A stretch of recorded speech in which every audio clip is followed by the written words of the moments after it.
to The Deal. I'm here with Heather Domi live at San Diego's Compass Retreat doing The Deal. Welcome. Been wanting to talk to you for a while. Yeah. Didn't have to travel to New York to get to you. Here we are in sunny San Diego. What's going on with you? What's happening in New York City real estate right now? That's great. Well, listen, New York is certainly interesting. We get thrown curveballs.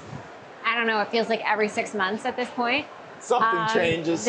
Something's always changing, right? And so if there is anything that you can take away from that is that you have to be pliable and adaptable, right? No doubt about it.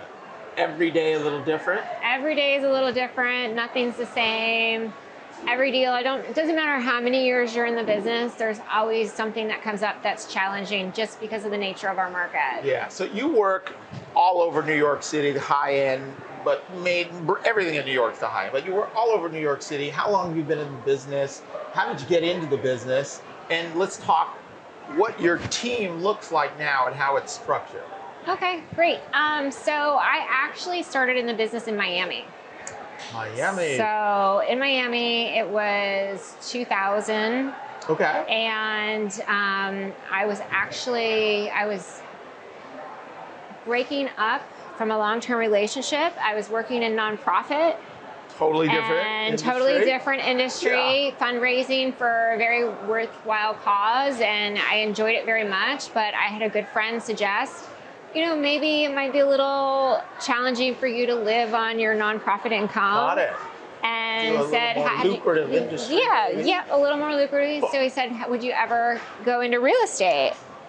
And in 2 second flat, I said, no way. No way. No way. Absolutely not. I am not schlepping people around in my car. Perfect. That was what I said. That's probably what I thought when anyone brought up real estate when I first was in college or whatever. Right, that's what you gonna do that. Yeah, that's what you think, right? So, and I'm like, I have 2 degrees. Why, my parents didn't send me to school to become a real estate agent, all that, right? Yeah. So you started in Miami. In Miami in 2000, but I think it was very stereotyped back then. Yeah. Right. I think it's different now. It's become a lot more credible. A lot more professional. Kids out of Stanford and Harvard, and they want to get into real estate. They're getting into real estate. That wasn't the case in 2000. Not the case. No, not the case at all. So, so he instantly says to me, "No, listen, I think you would be great in new development, selling luxury real estate for a developer."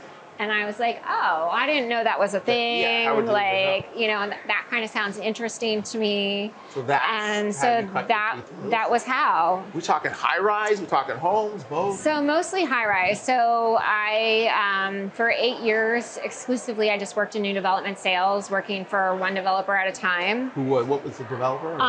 So a number of them. So I had several projects that I worked in South Florida. I actually just met somebody from Fort Lauderdale, and I was like, oh yeah, I sold out Las Olas River House. And he's like, wow, that was one of the originals. That's an incredible opportunity, the amount of people and transactions and the complexity and level of sophistication, development. So coming from a non-business, non-profit, jumping into it, were there challenges getting ramped up, or were you a natural and it was like, oh, I just found something that it's easy to do? So I always worked in sales. Oh, okay. So always, even a nonprofit, you're on I was raising money. So that was a sales job. Yeah. And then all through high school, college, I worked in retail. So I was always in sales. It felt natural once I learned the nuances of it. It was very natural. I didn't realize. I guess I skipped. Where did you go to school? Where did you grow up? Are you from Florida? I grew up in Cincinnati, Ohio. Now we're getting somewhere. Grew up in the Midwest. I grew up in the Midwest. I went to Ohio State. Oh, the Buckeyes. I was a Buckeye, or I guess I am still. And your parents, that's where they've been their whole life? They were there from '69 until like 2 years ago. And what businesses or what careers did your parents do? My father was a businessman. He was in publishing for many years, and then he ran a company that graded and evaluated rare coins. Okay. It was like the largest coin grading house in the country. And then my mother was an educator. Okay, so you grew up in Cincinnati, and you grew up business, educator, parents, siblings? Yep, I have. I had an older brother who actually passed away in 2008. So Sorry to hear that. thank you. So you were the baby? So I was the youngest, and So yeah, you end up at definitely Ohio State, fast forward, the Buckeyes. That's got to be fun, I would think. So great. I mean, incredible college experience. Going to a football game at Ohio State, I mean, that's incredible. Yeah, it really, I mean, it left a large imprint, right? Sure. That experience, and you know, I did the sorority thing, and some of those women, classic college experience. Many of those women are still in my life today. You made some really lifelong friends. Yeah. So what was the path after school? What career did you think you wanted to go into? Or what did you go into? Right. And how did, and so this is interesting. We'll jump to what's going on now. Okay, so I majored in aviation in college. You're going to be a pilot? I wanted to be a pilot. That was like the only thing that I thought I wanted to do. Are you a pilot? I did get licensed, yes. Oh my so God. once you're a pilot, you're taking us home. We're not going to drive. I don't think he'd want to fly with me now. No. So that was what I wanted to do, and that was one of the reasons why I moved to South Florida right after school. I mean, what an interesting passion at a young age. Yeah. Was there an impetus for my that? uncle fly. So it was. So you saw it growing up, and it was exciting, and something you really wanted to do. Okay. There's an art to it, and I have an artistic background, so. Yeah. But I mean, that's clear. You had someone in your family. I mean, right. Most people wouldn't even know what aviation. Okay. Right, So you're pursuing that. I moved to South Florida. I was going to continue flight school in South Florida, and then I had a bunch of friends that were working in sports, and I ended up interning, and then I went to graduate school and got a master's in sports marketing. Okay. And now then you're in the sports business. So that's where I thought I was going. Yes. Okay. And then I ended up in nonprofit fundraising, but all of my events were with the sports teams in South Florida. So that was my connection to that. Yeah. And when I was in graduate school, I saw how so many people were working for sports teams and honestly not making any money and getting abused and working 80 hours a week. And I was like, okay, well, this isn't glamorous at all. Not as glamorous as it sounds. Doesn't look fun. Oh, it doesn't seem fruitful.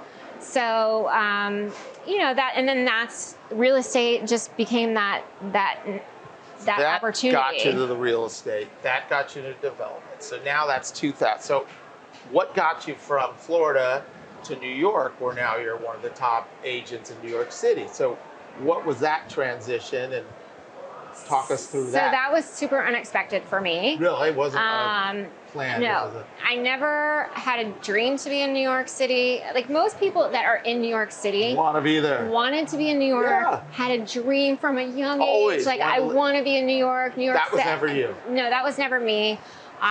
Public transportation, not my thing. A dirty city, not my thing. Like I love outdoors and nature and driving in my car. No, like that just didn't. Park in the snow. Didn't excite me. So. Then what the heck brought you there? So it was nope. It was the business. So in 2006. You know, when I got into new development in Florida, I was working in that boom time where we had people that would sleep. Booming. It was booming, but they would sleep out at our projects for 3 and 4 days before a launch. Buyers. To get a reservation. For a reservation for 3 and 4 days. Yeah, that's how bananas it was. It was crazy. So they'd come in, they'd all smell. Okay, because they were a little camping out. Signing away. 15 minutes. I'd be like, listen, what if you don't. What deposits were they requiring? I think it was like 3%, 5 to 10. It wasn't much. And these were things that weren't built. So they weren't built. Here's your deposit, and everyone's thought, and it happened, was put it down here, and then by the time it's done in 6 months or 2 years, it's more expensive, and I'll sell it and just flip it.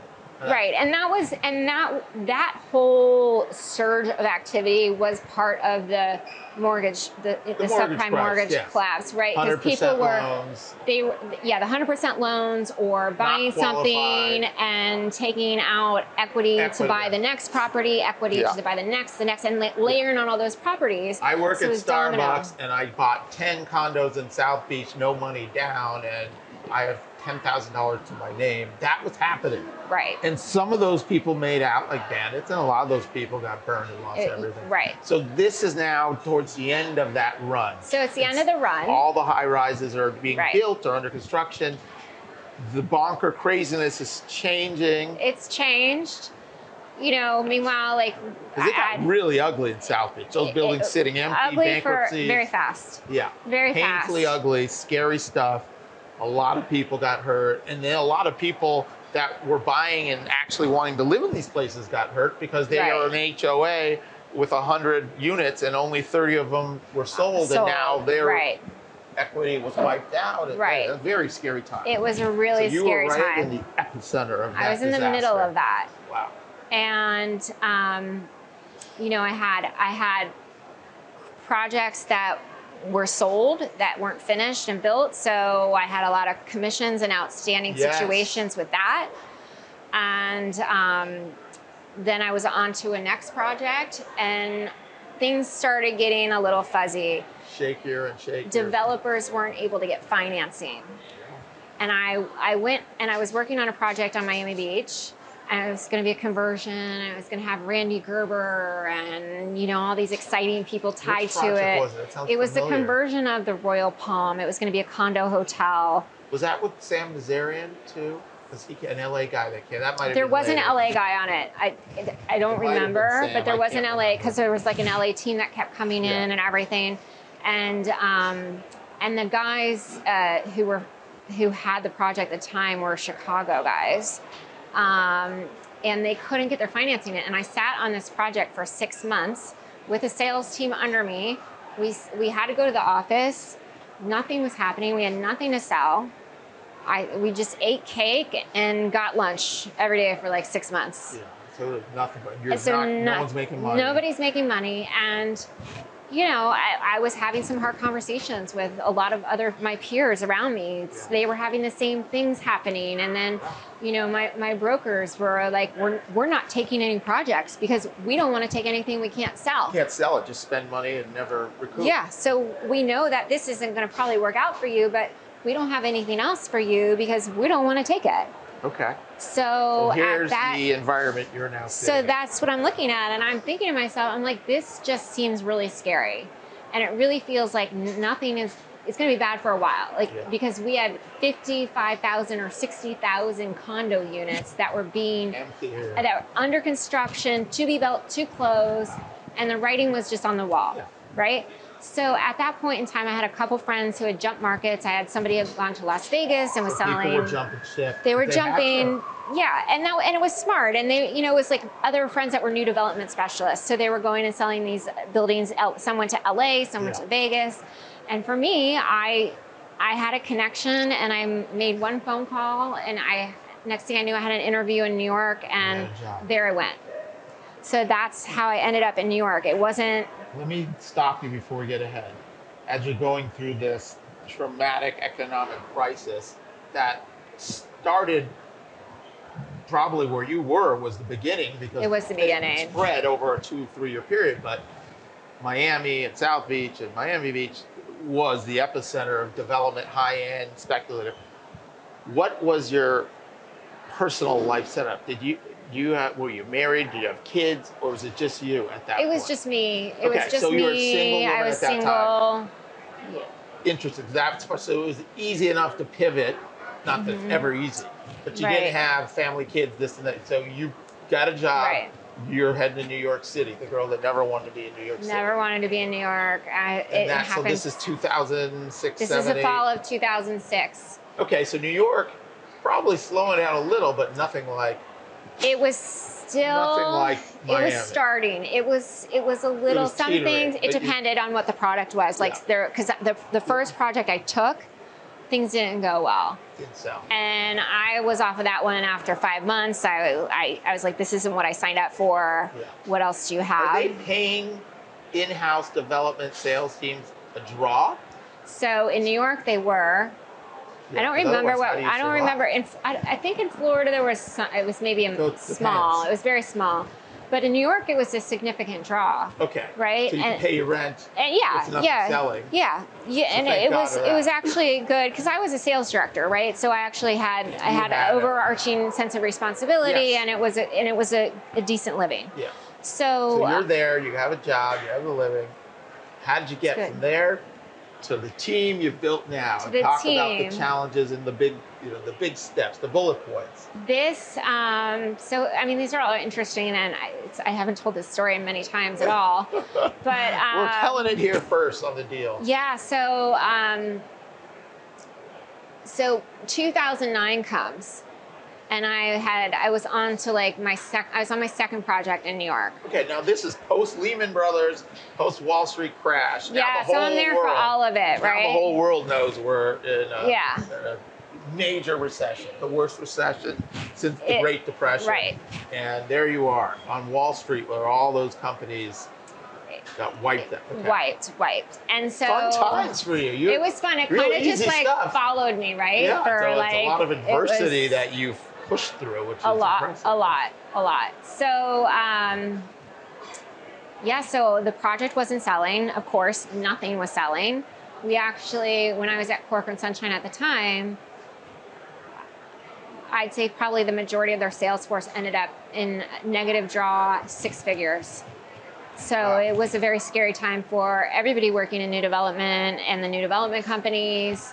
It got really ugly, and I had a couple choices at that point, right? I was in New York. I had been there now for 3 years. I thought I'd go for 2 and go back to Miami. I thought, I'll just go for 2 years, then I'll go up to New York, and then I'll just go back to Miami. So I'd been there for 3, and the writing was on. When you're in new development, you got all your eggs in one basket. Yeah. Okay. You're sitting on one listing, one product. Right. But you have no control over it because the developer decides what money they want to spend on the pricing, the marketing, finishing, all that. So they have control over everything. So you have no control over your destiny, and all your eggs are in that basket. Yeah. And so after going through this from Miami to New York and not being kind of that master of my universe, I said, I'm a real estate agent. Like, this is an entrepreneurial business. Yeah. And I've done this for a long time now. It's been 8 years. So why don't I start to embrace that? Light bulb. But 2009, a terrible time to do that, right? Like, not a great time at all. Nothing's selling, but hey, you realize I'm an agent. I can sell anything, anywhere. I don't have to sit here anchored to one project. Exactly. So you went out on your own at this point as an individual agent. I did. I interviewed. I had people asking me to come back to Miami. Things were starting to pick up down there. So they were like, come down. The investors were coming there and starting to buy. Yes. That was the second phase. It was getting better. I remember going there and looking at investing, like, this was priced at $1 million. You can get it for $250. Right, literally. So there was investors taking huge risks because they were empty.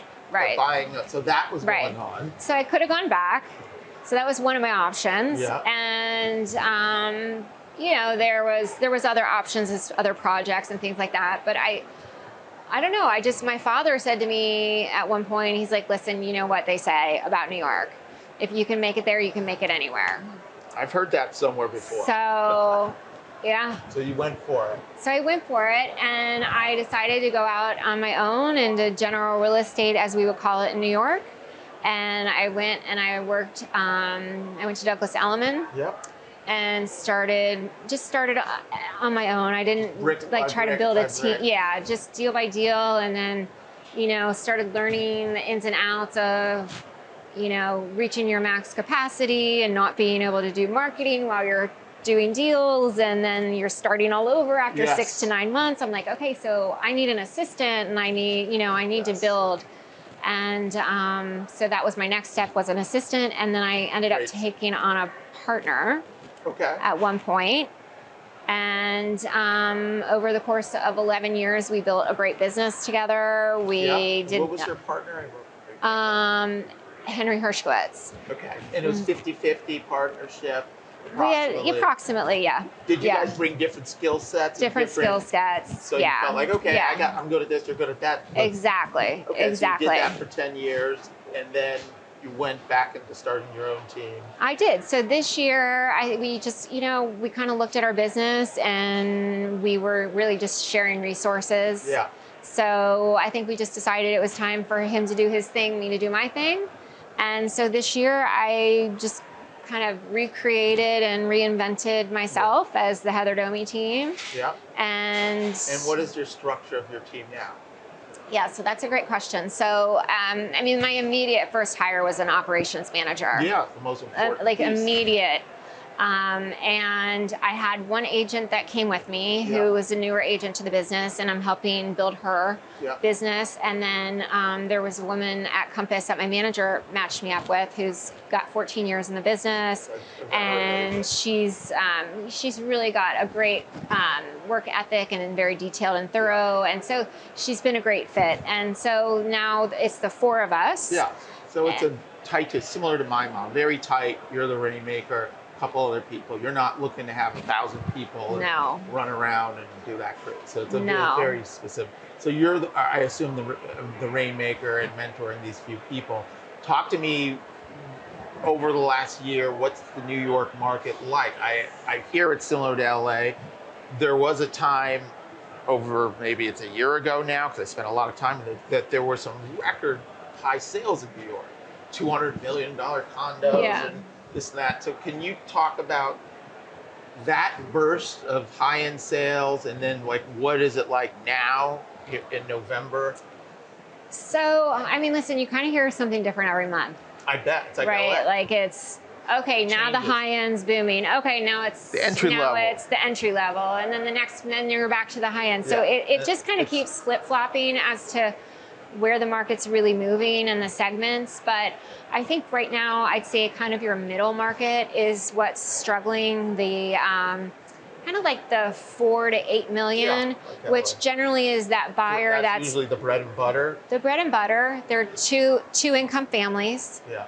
Who, they can afford something in that 5 to 8 million range, but they need their jobs and they're not buying all cash, and they're likely financing. And when you're financing at those numbers, the interest rates it's a lot different. Are huge. It's a big difference.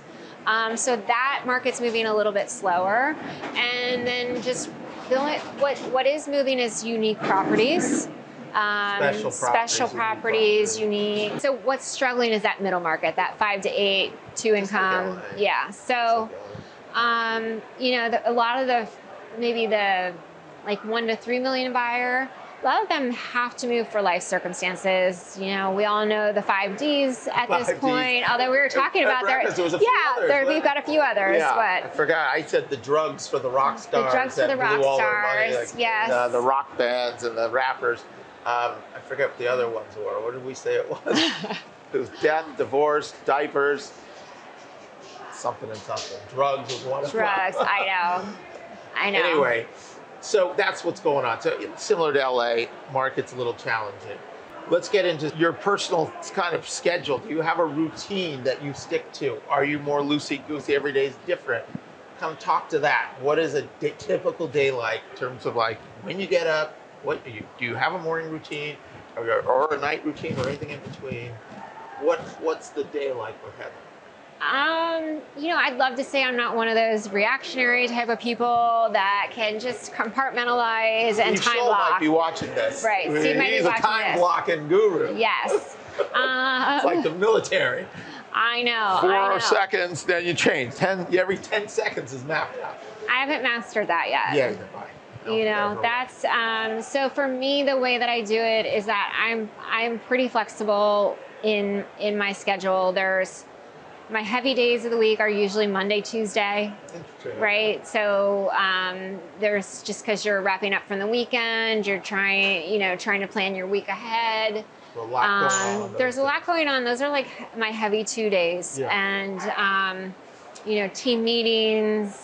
Marketing meetings, all that kind of stuff is going on. and I have 3 dogs. So, very cute dogs. Very cute dogs. Instagram all the time. Thank you. Check out her dogs on Instagram. She's got a great page. Yeah. Thank you.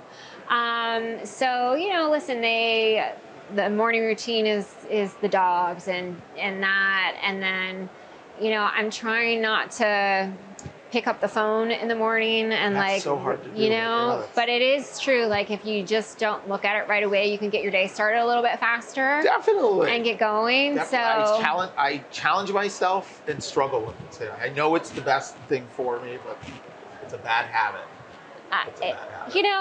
It's like if you can at least try to be a little bit better every day, or just a little small increments. I mean, it's when you try and change everything all at once, you always fail. So, I try little things. So like what I've been doing instead of, because I find time blocking very challenging, I make a list of the calls that I want to make for the week.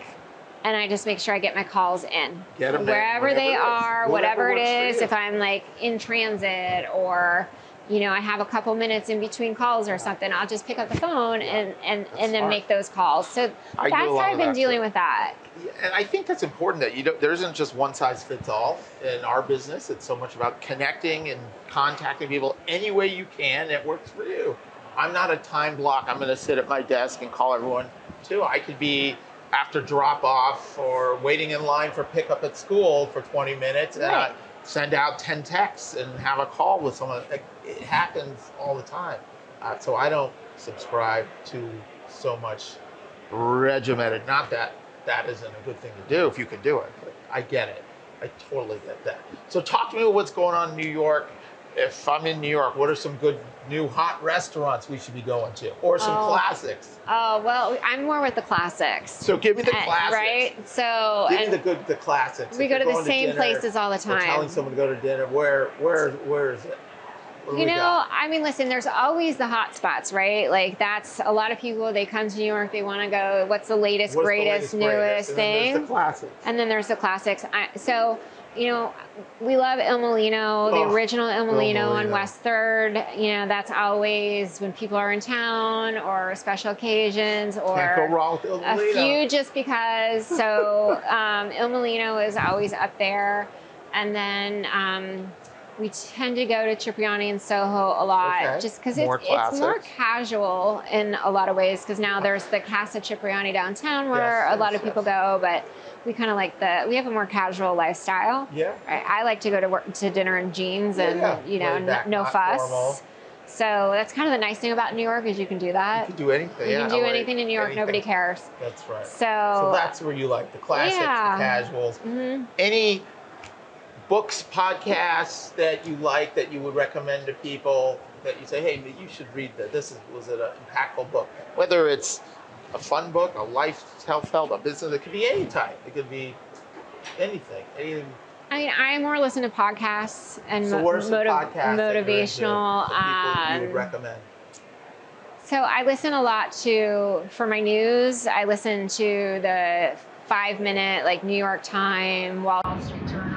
Kind of like those short news segments. Summaries that just boom, get it to you. And just get you the information quick, and then they tend to kind of just keep on playing, and then they'll play other things. Yeah. So sometimes I kind of get lost on that stuff. Yeah, so you're into podcasts. I like that. I like the history of the world. There's a history one that's quite nice. Okay. And then I do a lot of stuff with my one dog is into agility. So I actually like show dogs. It's a sport. It's a sport. It's like dog agility. Incredible. So that's kind of where my time has been. That's a lot of time. Because the 2 dogs are 2.5 and 2, so they've required a lot of training. So I think over the last 2 years, that's probably where most of my extra time has been, is with the dogs. So I've learned so much about dogs and training, and I mean, my dogs are so smart, it's like having permanent 3-year-old toddlers. Yeah, so you have full-time kid dogs that you're just all in on. Are you traveling with them and going to Sometimes I took Billy to Aspen. That's great. Goes to Aspen, has a good time. He's great. He goes at the hotel. They dog sit during the day. Of course they do. And so they were so happy to have him because he's this big and like he's super cute. And, oh my God. Yeah. Any favorite movies or TV shows or anything on Netflix that you're binging or have that you're like, oh, you should? I love my shows. I'm a good let's get into good show person. What have you enjoyed in recent history? You know what I went back and watched was Sons of Anarchy recently. Okay. And I never watched it because it seemed like it was just not my type of show, but I know it actually was. It are like it was really good. It was really good. I finally went back and watched Game of Thrones, which things that I would never like. No sci-fi or aggressive, violent shows. I don't know, but they're good for a reason, right? So they have ratings for a reason, and the storytelling and the character development, and that I enjoy that part of it. So I love Handmaid's Tale. Okay. That is one of my favorites of all time. And just the kind of the philosophical elements that are at play, that there is a reality where you could see something like that happening, and especially with where our world's been going lately. Yeah, it's been really crazy. Sad, scary time. Sad, scary time. Yeah. So, and then I love Schitt's Creek. Okay. When I need something light. You've got a broad spectrum of interest. Yeah. Travel. Where do you like to go? Where do you go? Where are your go-to spots on vacation? And if you could go anywhere, if you had all the time in the world, what would that next spot be? I'm a creature of habit. So I like to go back to where I know and what I'm comfortable. You know it's good and I know it's good. Just like the restaurant. Just like the restaurants. I get that. I'm kind of that way too. My husband's Canadian, so we spend a lot of time in Canada. Okay. And Canada is it's a beautiful country. There's so much to see. And there's a lot to see. What part of Canada? He's from Toronto. Okay, so the East Coast. Yeah, the East Coast. But, I've been to Vancouver with my stepdaughter, and we went out to Whistler and had some really glorious days on the mountain. Ran into James Morgan when we were out there. I don't know if you know James from New York, but that was fun. And so I snowboard. I'm a snowboarder. So you did a lot of skiing and snowboarding in Canada. You do. I wish I got more days in so that I actually get. Yeah. And as far as I love Italy. I could go back to Italy kind of over and over again. I think you can't get sick of it. No. I love Rome. I think Rome is just such a great city. So, and listen, long flights I don't enjoy, so that's the challenge. That's the challenge. Places you want to go are so far. They're so far. Well, it's been amazing hanging. I know we had breakfast today, and I got you out here. Any words of wisdom or parting words you want to share? Advice for agents or coming up in the business before we break? What do you got? Anything that comes to mind? Yeah, I listen. If I learned anything this year, I learned that first of all, it's never too late to reevaluate your business. What you're doing, how you're doing it, and if there's a better way to do it. Recalculating, analyzing, making it better, improving. Yeah, calibrate. Exactly, because I think it's so easy to just get into a groove and just go with the flow and just keep doing things the way that you're doing them. Yeah, that's really smart advice. At this day and age, what I see, there are so many young people that are getting into our business right out of college, and they're hungry. They're never going to have the experience that we have. Right? And what we've been through over these last 2 decades of these ups and downs. The wars of these economies and recessions. Yeah, it's tough, but they're smart and they've got technology and ingenuity on their side. Yeah. And so I think for us to stay relevant, and in order for us to really kind of also start to leapfrog even our own peers, that you need to constantly reevaluate, and you need to constantly be looking for better ways to do things. Love it. Always learning, always reinventing, always changing, seeing what works, not being afraid to try things. Right. And not being afraid to look in the mirror and say, oh, I'm not doing this part well. I need to or this doesn't work. It's not working. This doesn't work. Love it. So incredible hanging with you. I know you have 100 things to get to. Appreciate your time. I'm sure we'll see you a little later. Yeah. But thanks for hanging out on the deal. We'll see you later here. We'll see you in New York. All right. Thanks for having me. Loved it. Awesome. Thank you. Thank you. you.